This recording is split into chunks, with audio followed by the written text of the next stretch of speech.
offseason and a big decision that they have to make on several players on their roster. Could the Chicago Bulls sneak in there and steal some players? We're going to talk about it all and more on today's Locked On Bulls.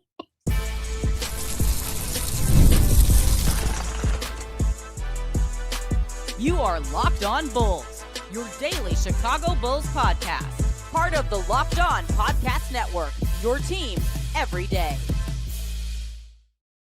Before we do the intros, I got to let y'all know, Pat said we good to go live and then immediately started talking like we weren't going to go live. I did.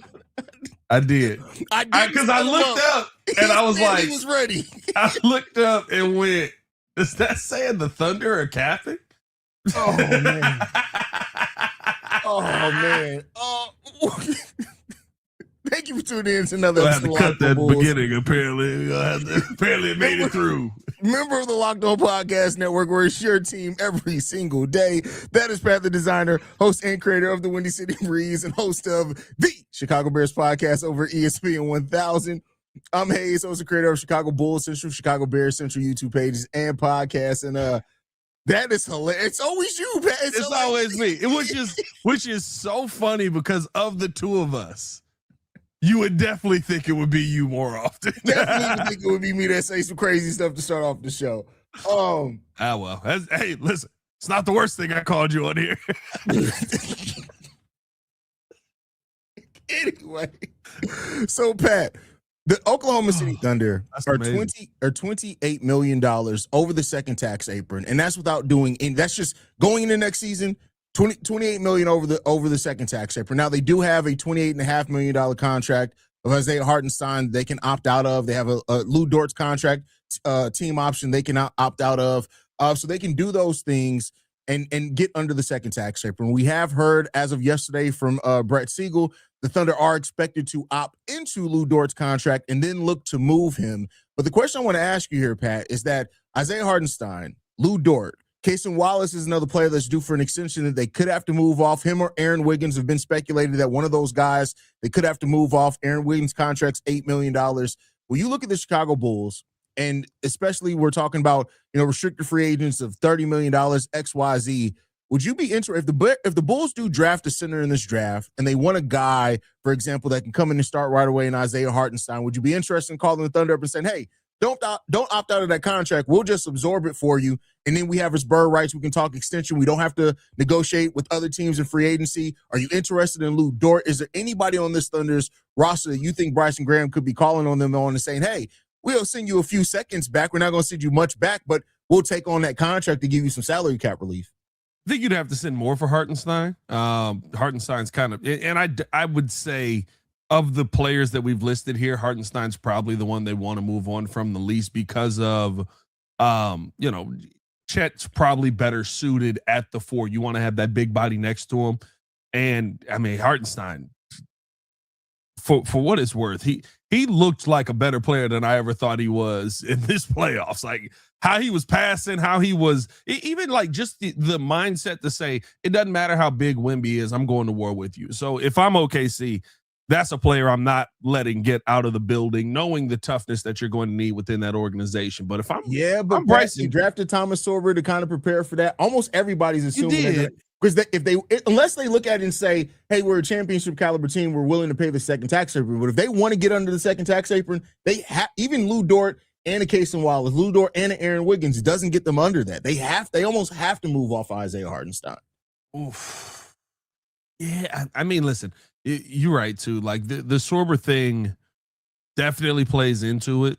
I mean, I would say probably it's just so tough to remove that much toughness from your team. Yeah, like for sure. I would think that would.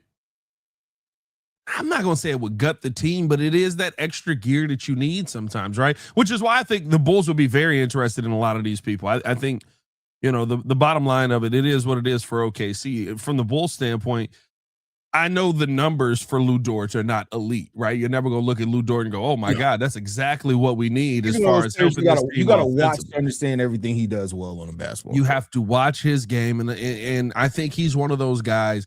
I'm not going to say he's an Alex Caruso or an Ayo Dosunmu, but he's one of those guys that sets a mindset, and I think that's something that you really need on this team, especially when Bryson Graham comes out and he says, we want the identity of this team to be a strong defensive unit. To be a strong defensive unit, sometimes you just got to be gritty. Sometimes you got to be tougher than the other guy on the other side, because there's times where you're going to be strong defensively and Kevin Durant's still going to drop you off and Stephen Curry's still going to shoot you out the gym, and them Lee Ji Leongs that he done signed up with for the next 10 years on this shit. I don't. Why'd you do it, Steph? We're gonna lose you now. He was with Under Armour, bro. You got to keep in mind he didn't sign with Nike or the other teams because of his spirituality. So that's a big part of it. Like, Steph don't care, bro. He's gonna, hey, bro. He don't care, bro. I just feel like we got a Joakim Noah situation that's gonna bring Steph Curry to an end here. I'm concerned for my boy. That's all I'm saying. But look, hey, didn't Clay sign with the Mugs and his career ended pretty much immediately? Is that who Clay signed with? I think that's who Clay got his shoes with, if I'm not mistaken. Anyway, but no, like I look at this and I think that, you know, a name like Lu Dort, if you're Bryson Graham, you're picking up the phone and saying, I got a couple of seconds for you. Would love to absorb that contract to just make it easier for you, because it changes the mindset of what your team is going to be on the defensive end. And, you know, maybe get them to stop diving at superstars' ankles. But outside of that, like, you like a player like Lu Dort in your locker room.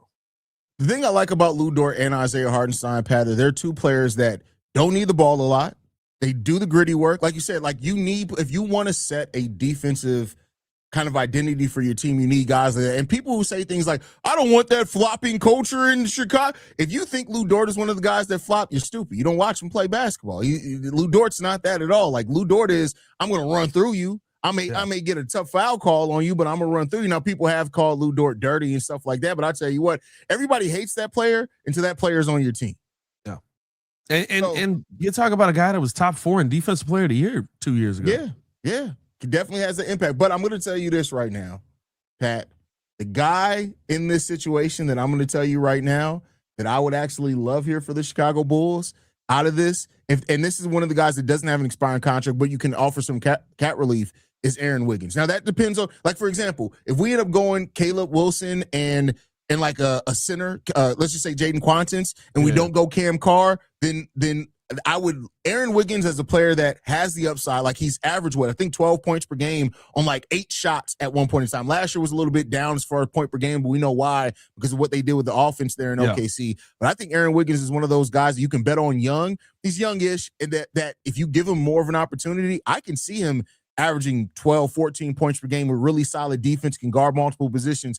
I'd be really in on Aaron Wiggins if he's a guy. And then, of course, Cason Wallace. Like, I think they're going to try to make these moves to keep Cason Wallace. But if there's any chance that the Thunder are like, yeah, we're probably not going to be able to give Cason Wallace the 6 that he wants, we're going to bet on more depth than put ourselves back in a situation where in 2 or 3 years we're back looking at the second tax apron, I'd be willing to give up maybe a future protected first for Cason Wallace. I'm not going to lie to you.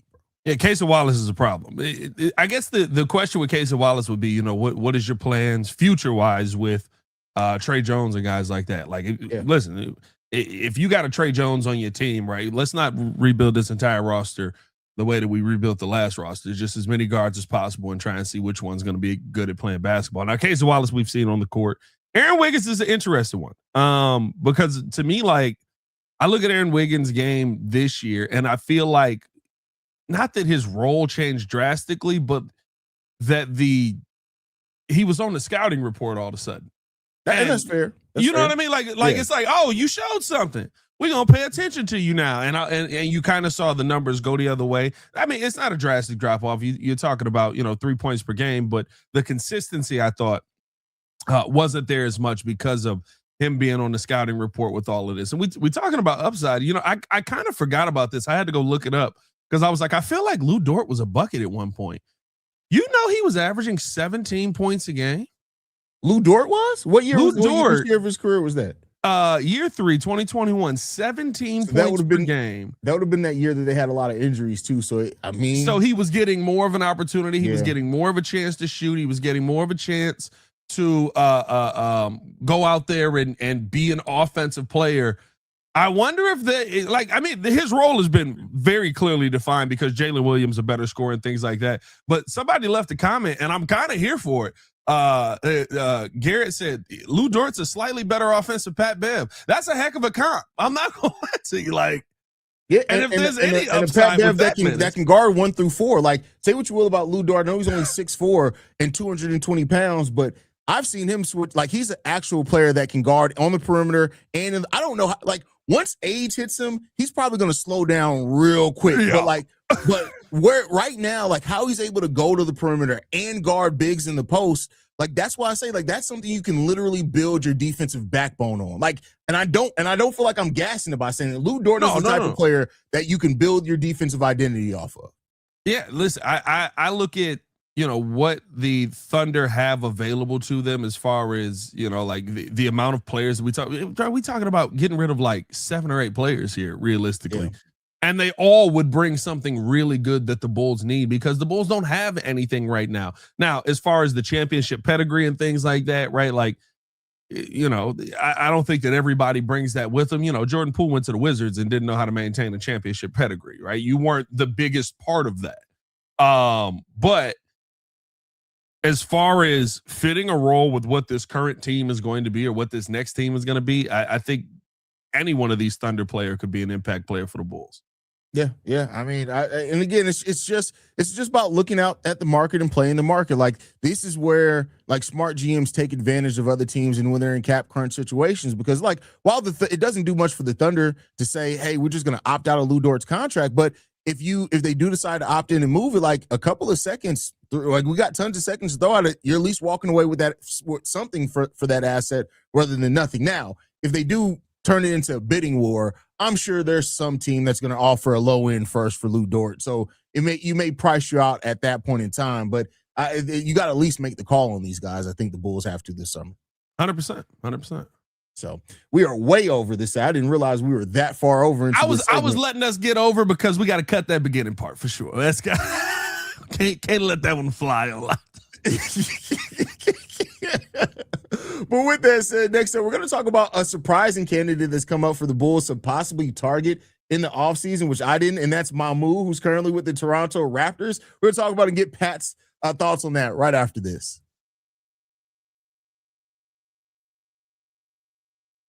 But before we get into that, we do got to talk to you guys about a couple of our sponsors, and I did not set that up at all the way I needed to. That is ugly. But the first one being 5 Hour Energy. There are certain flavors that instantly feel like summer, and for a lot of people, those classic red, white, and blue freezer pops are right at the top of the list. Sweet cherry, lime, blue raspberry. It's one of those nostalgic summer flavors everyone recognizes. Now, 5 Hour Energy is bringing that flavor combination into the new Firework Freeze 5 Hour Energy shot, blending sweet cherry, zesty lime, and electric blue raspberry into one refreshing shot inspired by those iconic summer freezer pops.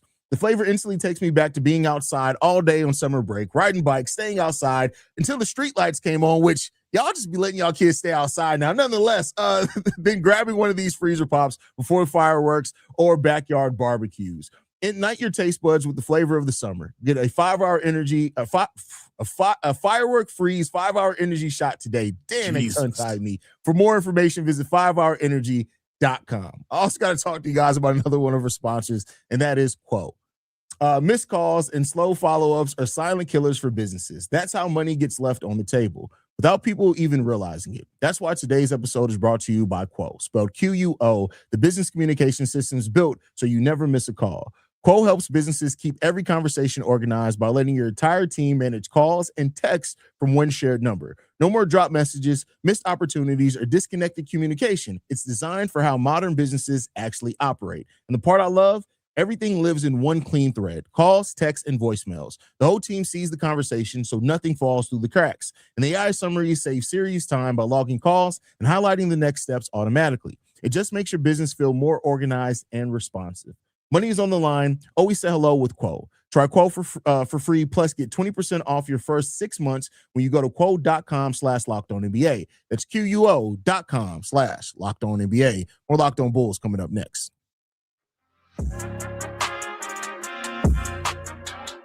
All right, Pat. Mamu. Sandro. I'm not even gonna disrespect that man. Sandro Mamukelashvili. There you go. Got it. It's been mentioned as a player. Watched a lot of NBA this year. Bro, Listen, there's been is a name that's recently popped up. This is a guy that's been in the league since 2021. He's 27 years old. He is a restricted free agent, I believe, in this offseason. Averaged 11 points per game last year on 52% shooting and 38.9% shooting from three, taking three three-pointers per game. Also 5 rebounds, 2 assists, right under a steal, and a half a block per game. Pat, we're going to get into this more in the last segment. It's really difficult to have free agent conversations because of how important the draft is and what positions we get there. But Mamu as a potential target, and we've talked about the high-end restricted free agents like Peyton Watson, the Walker Kesslers, but guys like Mamu, who it seemed like stepped into a role, played pretty well. Those are the type of guys that may fit better where the Bulls are now because they don't take too many shots away from players you're trying to develop. What do you think, Pat? Yeah, listen, I think it's names that you're looking for. Realistically, like you said, it's kind of tough, and like we'll get into that more in the third segment. But if you're talking about bringing in 2 young pieces, which I believe the Bulls are planning on doing, it doesn't seem like we've heard. All the trade speculation is basically, people want the 4th overall pick, and the Bulls may want the number 1. That's obvious things that are going to be said when you're a top 4 pick. But we haven't heard that the Bulls are looking to, just the 4th pick is burning a hole in their pocket. They want to get rid of it. So if you're bringing in a 4th overall pick, if you're bringing in a 15th overall pick, you want to bring in veterans that you can put around those guys that can take shots, that can have an impact on the roster, that can fit what those young players do well, but also don't get in the way of those young players' development. It's one of the things that, listen, as much as I disrespect P. Will on here, I do think was a tough thing to see when you bring in P. Will. You're like, all right, kid, like 4th overall pick. Here we go. By the way, we got 7 veterans that we about to put around you, and they're all better basketball players than you are right now. So figure out how to get better in that mix.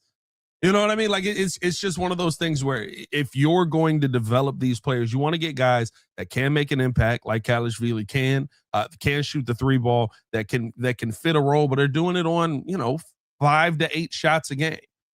And a lot of the names that are available this free agency, especially for the young pieces you have on this team, are going to be in that conversation. And Mamukelashvili, to me, like I think that he is a perfect fit in that sense. Now, will he replicate what he did last year with more minutes and more opportunity? Maybe. First time you got to see him play 21 minutes a game, and he was solid. And he fit his role really well on a really good defensive team that was the Toronto Raptors. So I think, as far as what stands out about his game, I'd be interested in bringing a player like that in. I ain't breaking the bank for you, though. The thing that I like about players like Mamu is the fact that they do more with less, right? Like he shot over 62% true shooting last year. And so for a player that's only going to get 6-7 shots per game, you want them to make the most of that opportunity. That's what he's done. That's what he can show. Those are the type of role players that you run around. At 6'9", like he is, 240 pounds, you bring some legit size, some legit ability to stretch the floor. I wouldn't be mad at Mamu at all, being somebody that the Bulls may look to target in regards to that. Again, it's just so much up in air right now with this Bulls roster that another forward could end up being the last thing that we're looking at. But if it ends up being that, like, because we don't know, like, for all we know, and I said this too, like, a big thing that's going to tell me a lot about how Bryson Graham feels about this team and the structure of it is that are Trey Jones or Jalen Smith moved for another asset? Are they moved? Or do we keep those veterans around to help that structure? Because I think that's going to tell us kind of what Bryson Graham and the front office really has decided on how they want to structure this roster. But if you were to trade a Jalen Smith, and you're probably going to may let Nick go in free agency, like a veteran like Mamu, bring him in. I'm not mad at that. Yeah, and I think here's the thing too, right? Like we've seen how Bryson Graham, the one year that he got to really be in control of a team, wanted to go about it, right? In the offseason, you saw him sign veterans to try and help that young team figure itself out. When he made the trade for Trae Young, he didn't go say, give me all your young assets, give me as many draft picks as you can. He said, send me back veteran pieces. I want CJ McCollum because I've seen CJ McCollum win in this NBA, and I've seen him be a player that is able to lead in this NBA. I need that for this young team. You look at what, a guy like, and I'm not saying Mamu is on the same level there, but those are the kind of veterans that I think young teams desperately need. And we don't see it enough in the modern NBA. And I use the example all the time. OKC was a really fun team that was really competitive. You could see that they were about to like break out and then you sent him Alex Caruso, and they won a championship, and they were in the Western Conference Finals the next year. That's the kind of difference that those veterans that just come to work, they know their job, they know what they need to do, and they know how to teach the young guys to get to that next level. Those are things that we used to see in the previous era of the NBA all the time. Yeah. It's why Steven Jackson kept popping up on teams. It's why Tracy McGrady was in the NBA so long, right? Like you got to a point where you're like, dang, like this is old and broke down. Like what's happening? Why is he still getting on teams? You need that experience to get young guys to where they need to go. Yeah, you need it. Todd's still getting them checks. So yeah, Mamu's it's an interesting prospect for the Bulls. I just think like right now and that's why I say people who still like the Bulls, we're so many guards. It's like we don't have it now. We are very forward heavy and look to get even more forward heavy as we go into the season, which is not bad. Like I think you want to have the right guys around there. What? Go ahead. I'm always better at going and get tall dudes, bro. Like we tried to build a team for 4 years and kept going. Who's the shortest guy we can go sign? like I'm fine with having more forwards than point guards. Well, the problem is we got all forwards and no centers. Like, well, I get that now. Like we need some centers in this mug too. Like, but yeah, I mean, Mamu's a perfectly good candidate. Pat, is there anybody else like at that level of a free agent that you also think the Bulls could take a look at this offseason? At that level of a free agent where it's because a lot of the guys that are free agents this year are the veteran dudes that are like it's a lot of guards still too. It's a lot of guards. It's a lot of guards. I don't want another guard. You know what? I'm gonna actually say I don't think you need to cast that wide of a net in this sense because I actually look at the Bulls as having some of those pieces. Now, whether those pieces are going to be healthy or not is a tough question, but it's kind of a devil you know versus a devil you don't, because when you look at the free agency list, there's a lot of dudes where you go, well, is he going to be healthy? Yeah. Like the perfect player for this situation is Zach Collins. You got him on your team already. But the problem is that you don't know if he's gonna play. Like you get it. You know what I mean? If you get another 15-game season from Zach Collins, people may riot. Is what may happen. So listen, we've seen worse 15-game seasons from bigger players. I don't think we rioted over Zach Collins. I was getting 15-game seasons from Lonzo Ball. I don't know. Rob Dillingham is still a thing, bro. Somebody argued with me about Rob Dillingham. Like Rob Dillingham clearly has all-star potential. Clearly. What? Anyway, go ahead. Clear as mud, baby. Clear as mud. I got nothing. I appreciate y'all for tuning in the show. Love. We're going to keep this thing moving along. As to, we got to talk about why it's probably too early for free agency talk, but the Bulls won't hire a coach, so we got to do something. Coming up next. But first, we got to tell you guys all about BetterHelp. Listen, this episode is sponsored by BetterHelp. Summer is supposed to be a season everyone looks forward to. Vacations, longer days, more time outside, more plans with family and friends. But for a lot of people, summer can also feel surprisingly overwhelming. Schedules get packed, routines change, and sometimes it feels like you're trying to do everything at once instead of enjoying the season. That's why it's important for you to make time for yourself, and therapy can help you create a version of summer that feels manageable and enjoyable. Listen, summer can fill up fast before we even realize it. It's so easy to say yes to everything and forget to slow yourself down. And having time to reset mentally can make a huge difference in your experience this season. With over 30,000 therapists and more than 6 million people served worldwide, BetterHelp makes it easy to get matched with a licensed therapist based on your needs and preferences. And if the match doesn't feel right, you can switch at any time. You don't have to say yes to everything this summer. Find support in therapy. Sign up and get 10% off at BetterHelp.com/LockedOnNBA. That's BetterHelp, HELP.com/LockedOnNBA. We also got to tell you guys all about Game Time. That's right. Once you get that help, go to the game. There's nothing like playoff basketball live. The intensity of the crowd, the rivalries. It's a completely different experience when you're in the building. The NBA playoffs are where unforgettable moments happen, and being there in person just hits differently. And if you were on Twitter this morning, you might get a chance to sit next to Carter Bryant. Never mind. Game Time makes it incredibly easy to find tickets, even for those hard to get playoffs, in just a few taps. And with Game Time Guarantee, you know you're getting 100% authentic tickets on time and at the best price. Listen, take the guesswork out of buying tickets with Game Time. Download the Game Time app, create an account, and use code LOCKEDON for $20 off your first purchase. Terms do apply. Again, create an account and redeem code LOCKEDON for $20 off. Download the Game Time app today. More Locked On Bulls coming up next.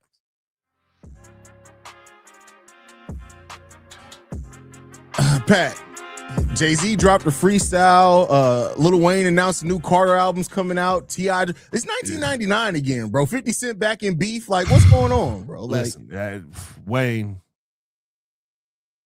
It depends on how lucid Wayne was when the album was recorded, right? Like, well, you know what he said? He was like, I just record the music now. I don't pick the songs that go on the album. And I was like, well, that makes sense why there was like a clown beat and no structure to anything that happened. What was that, Carter 7? 6. Carter 6? Oh, Jesus. Was that Carter 6? I think so. Am I tripping? I don't know. I thought Carter 6 was actually good. Which one was Carter 6? It was not. That was Carter 6. Yeah. Okay, I thought so. Sweet Jesus. You were so traumatized by your brain, bro. It was so horrible, bro. It was so horrible. But Pat, before you get up out of here, I think we got to talk about this, like, just to be even keel, right? Like, all this, I want everybody to know everything that we're hearing from free agency about the Bulls right now is 100% speculation. Yeah. Even the Walker Kessler, the Peyton Watson, the Mamus, the talk about anybody else that you heard about, because as things stand right now, Pat, we know we're probably getting a forward at number 4 unless something wild happens and somehow 3 GMs all decide, hey, I may want to get fired and pass on Darren Peterson. There's probably going to be a forward that we're going to draft there. We don't know what we're going to do at 15. We can go center, we can go guard, we can go wing, we can do a lot of different things. But also pick number 38, and with the talk that Bryson Graham could be trying to trade that to get back into a third first-round pick at the end, we don't know what's going to happen. There is, more than any other year, Pat, it feels like the draft is going to inform what we do in free agency more than any other period of time. It just is, because of how many picks we have.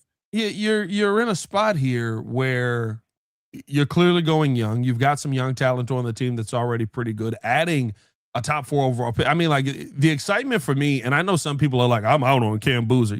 Y'all might be stupid.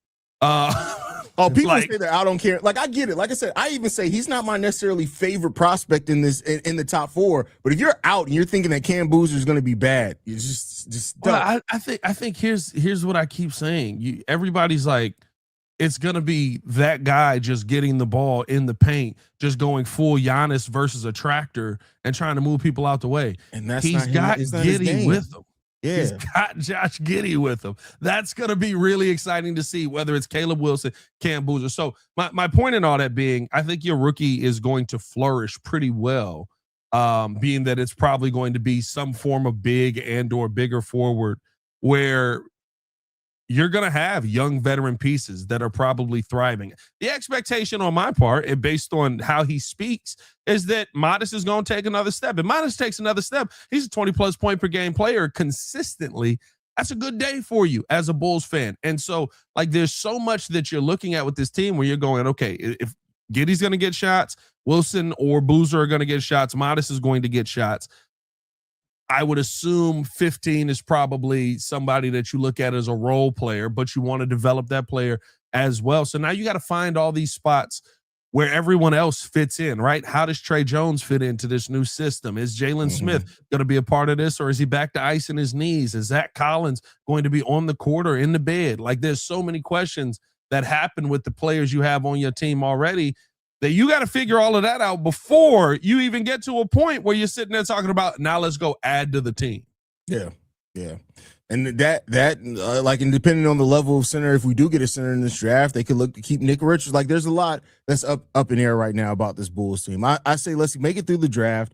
I mean, we don't even have a coach yet to know the style that we're even probably going to play. That's like, the thing too. It's like we gotta get a coach, and he comes in and he's like, all of these mugs suck. Like, you get a coach that's like, hey, I want to play 4 out. Everybody needs to be able to shoot threes, but one player. Then it's gonna be like, dang, like everyone. You just never know, right? So it's just take it all with a grain. We cover everything because we should, and we're going to talk about all the possibilities for the Chicago Bulls. But I've just seen people get so caught up in these rumors. Right now, everything is speculation. Yeah. Let's just wait and see what's going to happen, and just calm down. Don't overreact. Don't get too far up, too far down on stuff. Because what seems to happen with Chicago Bulls fans is the moment that Walker Kessler re-signs with the Utah Jazz, people are like, "Oh, the Bulls' plan failed." It's like, we don't even know if that was actually part of the plan. That was might not have been in the plan. It might not have been in the plan. Might have missed it. Yeah, just calm down on that a little bit. Yeah, it's listen, like where the Bulls are at right now. My goal is draft the right players and figure out who's coaching this team. And we'll see everything else on the other side of that. But, hey, man, appreciate y'all for tuning in and showing love as always. Hit that like button, subscribe to the page, leave a 5-star review. Y'all know what to do. Follow us on everything at Locked On Bulls. You can follow me on everything at Pat the Designer. Hopefully he won't call y'all no slurs to open up your conversation like he does me consistently. But thank you guys so much. It's the term of endearment between black men. Hey, listen, as of right now, the only person on record who we have calling somebody a slur is you twice now. Calling me a slur to open the show up. Yeah. But thank you guys for tuning in. Lucky you're not Italian. Hey, I may be more Italian than you technically, but you guys. You've been to Italy, yeah, so yeah. Italy. I live there. You guys can follow me at CEO Haize. Locked On Bulls is free and available on every podcasting app and platform of your choice, as well as YouTube, the Odyssey app, Amazon Fire TV, Roku TV, and Fubo TV. Meaning anywhere you want us, you can get us. We'll catch you guys bright and early tomorrow morning, y'all. Let's see what Slur Pat has for us tomorrow. No. He was wrong calling it a slur. It's not really a slur. I had to make it sound more. I mean, it is. I mean, listen, it would have been a lot worse to each other to open up a phone conversation. I would say it would have been a wild time to play Knicks commercial. You know what I mean?